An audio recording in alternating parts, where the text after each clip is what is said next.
I'm Bree Pettis, Bantam Tools CEO here in Peekskill, New York. In November of 2022, Christiana Paul, who is a curator at the Whitney Museum of American Art, invited Bantam Tools and I to make drawing machines for a Harold Cohen exhibition. I said yes, and the trajectory of my life and my company shifted. I love plotter art, I love machine art, and my company makes exceptional computer-controlled machines for innovators. We smush this together, and I'm getting to live the dream of combining my passion with the skills that I have. And it was put us down the most delightful pathway of getting to make machines for artists. I always would have been interested in doing a Harold Cohen show.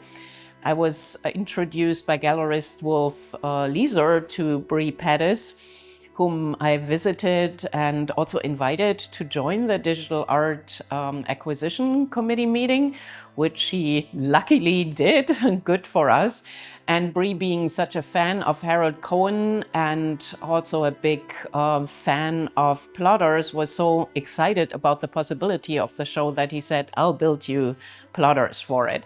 And that opened up a whole new field of opportunities for the exhibition and how to go about it. And the plotters were basically developed in tandem with the code being resurrected. A long process of building and testing. To me, it's still amazing that it all came together in the end. The Bantam Tools ArtFrame is a gantry-style pen plotter. A gantry moves left and right, and a carriage moves forward and back, and on that carriage, a little mechanism raises a pen up and down.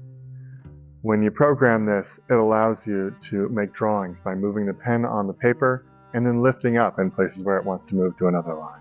Yeah, it was super interesting to see people's reaction to the plotters. Some of it was exactly what I predicted and had expected. While I kind of knew that it would happen, it was still magical to see how much people responded and were wowed by this process of the plotters generating the drawings live. It hits you when you're in the gallery with the Bantam Tools ArtFrame art machines, and they are drawing artwork from the program Aaron that Harold Cohen created, and it's the first time this artwork has existed. I think there's also something very emotional about seeing a plotter draw. There's this mechanical little arm, quote unquote, hand that still generates a figure and a flower, and it seems to have its own mind. While we need to distinguish the Aaron software, which is really at the core of it, from the plotter, in the whole process we tried to be as historically accurate as possible. I'm grateful that I got to do this with Christiana Paul, who got a chance to work with Harold Cohen and knew him well during his life. I got to work with Thomas Mocknick, who was his assistant and still continues to support his legacy. And most importantly, Paul Cohen, his son, who has the most experience with his dad because literally grew up with all of this as, in the realm of an artist's life as his son. I am Paul Cohen. I'm a professor of computer science at the University of Pittsburgh. Been there for the last 6-7 years. I work in artificial intelligence, and I'm Harold Cohen's son. And I've been working most recently on understanding his code, particularly the very earliest code, and helping to conserve some of that code. I had been talking to the Harold Cohen Trust about finding early code and earlier software. I was in fact involved in the reconstruction and conservation of 2 of Harold's most early pieces of code. One is the freehand line algorithm, and the other is one we call mazes. For the freehand line algorithm, we actually had code, 139 lines of code, and it took me quite a while to figure out how the freehand line algorithm worked. I call that conservation. Mazes, we had no code.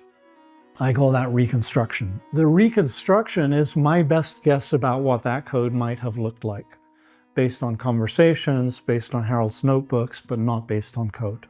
Aaron software has knowledge of external objects in the world and also internal knowledge about how to represent them, cycling through rule sets, later on also having internal feedback of it.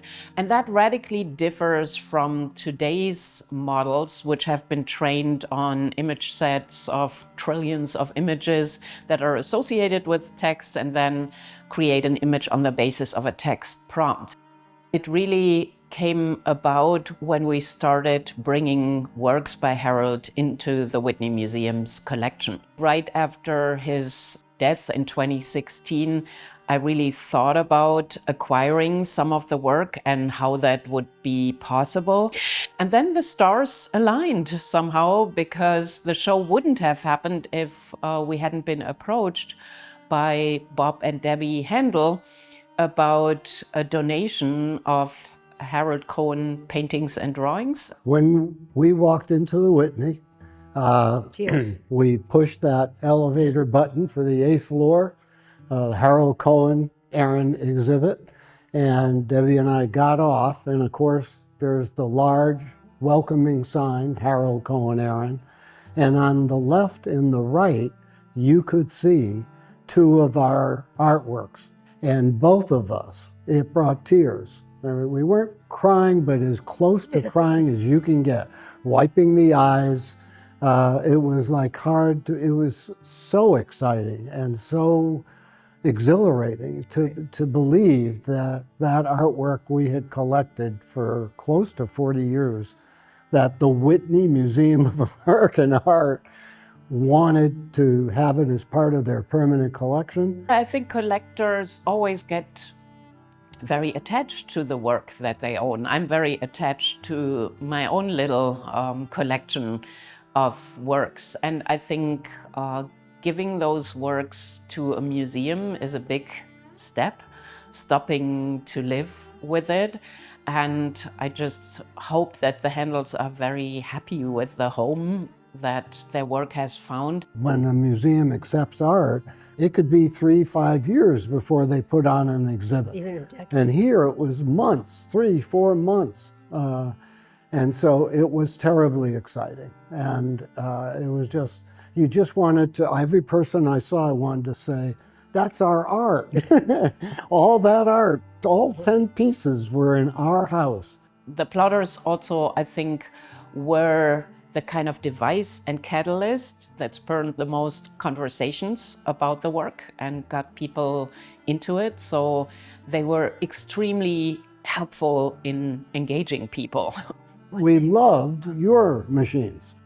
When you walked into the Harold Cohen exhibit, you saw all his artwork, and then you go into a room where there's 2 Bantam Tools ArtFrames drawing.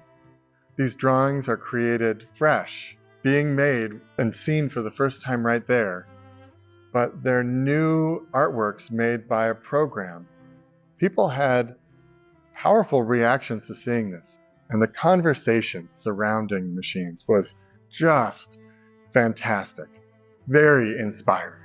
Yeah, it's just very nice to see that a technology that is an old one and that has existed for 50 years plus could still wow people so much.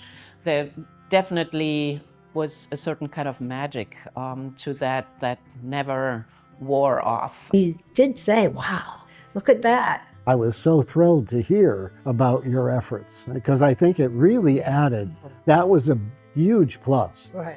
no question, and it helped makes the exhibit.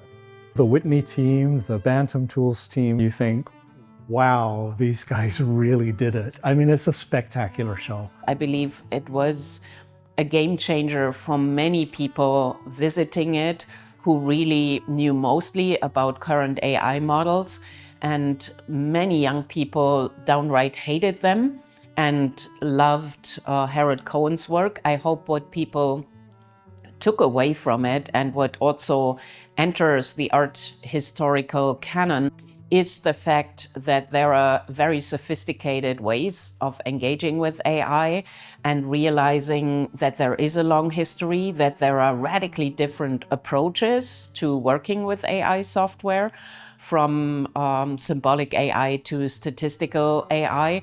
Since the show, we've developed the Bantam Tools ArtFrame as a product.